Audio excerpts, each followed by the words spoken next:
Hey everybody, it's Kevin Hoagland with Gold Trails. Now, got to share this with you. When I first started putting my schedule together for the Gold Trails get-togethers, I had to include the Hey Budee 10. And I just call it the 10, have for years. Now, it's a claim out in the middle of the desert, and it's been very, very random as far as I'm concerned. It's actually been a claim that's driven me crazy at different times because there's a lot of things that make sense, and then there's a lot of things that just, until yesterday, didn't make a lot of sense. So here's what we were facing. Now, up towards the northern end of the claim, actually almost the entire northern boundary, gold is pretty plentiful with using a dry washer, using a recirculator because there's so many layers of strata. And most of that was deposited from either the old saltwater sea that was in there, the freshwater lake, or the freshwater river that's been in there. The randomness of the gold beyond that is, again, has always intrigued me. Now, I know some claim owners that are a little bit further up, let's just call it to the north of that area, and I've seen some of the gold that's come off their claims.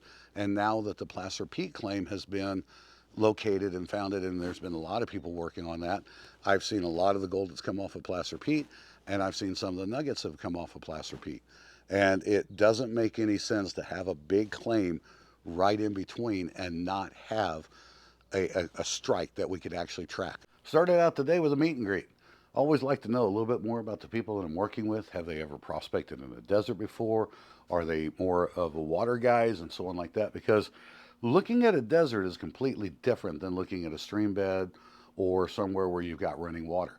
Looking at a desert is looking at where things were, not where they are. Meaning that when you have really significant weather events, it just moves stuff around and then it goes away.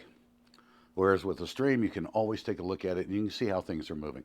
So desert prospecting is so much different.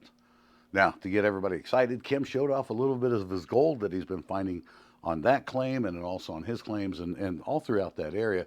And then we headed out prospecting. I'm going to check in some of these areas through here. And it's amazing because we've got some guys that they're already running dry washers and trying to get material dried out. But this is what it looks like through here. And way down there is where most people have been prospecting over the years and not really getting any further up. Man, what an incredibly gorgeous looking spot. There are mineralized dikes running north and south, and they're crisscrossed by other dikes that are running east and west, and it just makes them very confusing in areas.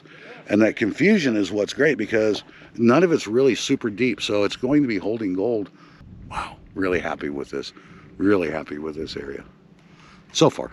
Let's look at this from a little bit different perspective. In the upper left-hand corner, you see the circle, and that is where most people are working. Matter of fact, that seems to be the most popular place that's ever been worked. Now, the X down below that is where we were doing some testing and sampling. And the two arrows going from the southwest up towards the northeast, those are mineral belts that are heading from the south to the north. And the arrow that's coming from the northwest down to the southeast, those are intersecting mineral belts as well. Now, all of those belts showed good promise, but more importantly, at the contact of all of these mineral belts coming through here, there was a lot of just a huge amount of confusion that was going on. I stood in one spot, put my foot on one contact zone, turned my other foot to the next contact zone, and realized that if I was going to do anything beyond that, I was going to be playing Twister. And what makes me really feel good about this entire area is that there are old workings, and all of the workings that we were able to find, and believe me, they were virtually impossible to find. If it hadn't been for some trash jumps, I probably would have walked over a couple of them. But all of those were starting basically running from the southwest to the northeast. And that just makes all the sense in the world with those northwest to southeast intersecting iron mineralization dikes and so on like that. Everything just comes together and it all makes sense. Part of what we were doing was pulling samples from all the areas that we were looking at and then bringing them back in to pan them down and take a look at it. Now, I brought my mountain goat trommel, and I was really surprised at the number of people that had never seen one. But you know what? It made life a whole lot easier when you've got a water recovery system in the middle of a desert. That is on that downhill side of that iron dike. You're right. Okay. I know exactly. Yeah. And that was where we were talking, Right. And Kim called you to come up to the Yeah. top.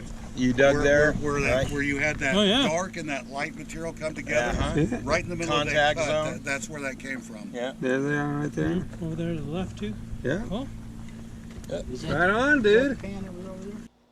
What those 15 tiny specks of gold told me, and finding some old workings, what that told me is that there is an absolute trend to the gold. It's not all random. Like, I've talked to people that have found nuggets on that claim, and they talk about how random it is. I found a couple of small pieces of gold with a metal detector before, and to me, it's the same thing. It was just so random. They just seemed completely, totally out of place. Tested the areas all around it, nothing, not even a speck of gold. But there had to be a trend. There has to be something that trends that. And between all of the mineralization, just the mineralization dikes that we found going in all sorts of different directions, it really has helped me put it all together. I'm going to ask the same crew to come back. Next time we go, we are absolutely going to be pinpointing right in that spot. I hope you enjoyed. I hope you join me.